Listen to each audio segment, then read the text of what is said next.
Hi Emmanuel, you're about to start your training contract at Clifford Chance, but that contract is meaningless unless you're also prepared to sign an even more important one with yourself. Morning. Can you remember what you were feeling at the time when you first stepped through the doors? Well, when I first stepped in, it was mainly excitement. There was a dash of nerves, but I'd say the overwhelming feeling was definitely excited to finally get going because it felt like we were building up until this moment, even when I had been working for 2 or 3 months at home. So it was just good to finally put some faces to names, but also to see some old friends that I hadn't seen since the vacation scheme, for example, as well. I'd say it's really important to have that support network and have people that aren't just good colleagues, but also good friends. Can you remember sort of challenges that you came up against that felt insurmountable at the time? I distinctly remember having a particular challenge one Friday night where we had a lot of work to do and the deadline was really, really tight. We needed it done by Saturday. So I remember being in the office past midnight on a Friday night when I already had plans and just sitting there in the dark winter and just thinking and questioning what made me end up here. And it was challenging because there's so much work to do, but also it was quite complicated and I was still quite early on into my first year at this point. You've chosen to have nights where your presence is the only sign of life on the department floor, to head home exhausted after working through cold, dark nights. One of my friends was also working late that night, so we ended up having dinner, but it was a late dinner, maybe like 11:30, but we managed to have dinner, talk about work, complain about work, and then power through. It always comes down to the people, and the people are the ones that help you get through those challenging moments. Without them, I probably wouldn't be able to do this job. You'll make impossible choices and sacrifice events that are gutting to miss.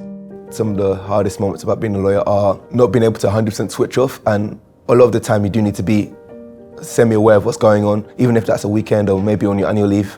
I've had to miss events that I couldn't afford to miss. I've had big occasions in my life that I wanted to go to, and sometimes work comes in the way. With this job, sometimes you never know when you're going to finish, so inevitably sacrifices have to be made. I've had conversations with friends who are outside of the law, and they always question why maybe I work these hours, and they'll question, why do you have your work phone on you? It's Saturday, 6 p.m.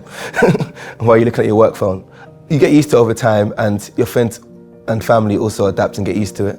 But especially in the early stages, it can be tough. On the exterior, it looks like I'm making questionable choices, should I say. There is a method behind my madness. You know that it's really good for your own personal progression, it's good for your future.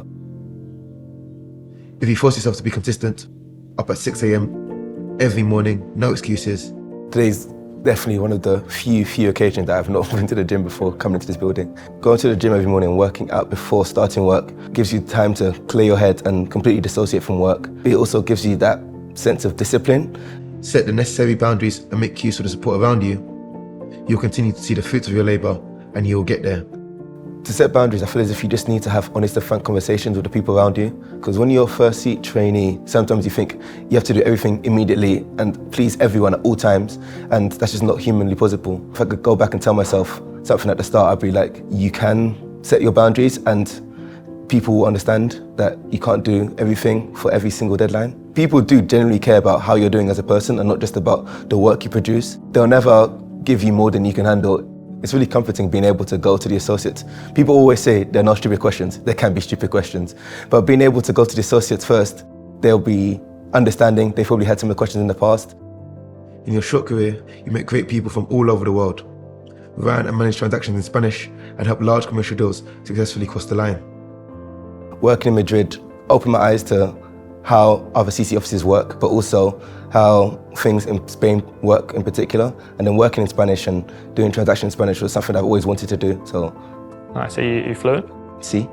Very nice. Not going to give any more now. Yeah. I distinctly remember a moment in Madrid when I was speaking to one of our Spanish clients at one of the banks, and we were speaking about the deal, and then towards the end of the call, he was asking me what I'm doing this weekend, and then I told him that I'm going to watch an Atletico Madrid football game, and then we started talking about Atletico for far longer than we actually spoke about the deal, and then you realise that these people are human, they have normal weekends like you, and they have similar interests to you, and then you can get closer to them and then build those kind of reports. So yeah, what would be your advice to someone about to start their training contract? My advice to someone who's just about to start at Clifford Chance would be keen, be eager, explore different things, push yourself, but also don't be afraid to set boundaries and take things one step at a time. Be ready for the insane journey you're about to commence, because this is only the beginning. Yours sincerely, Emmanuel.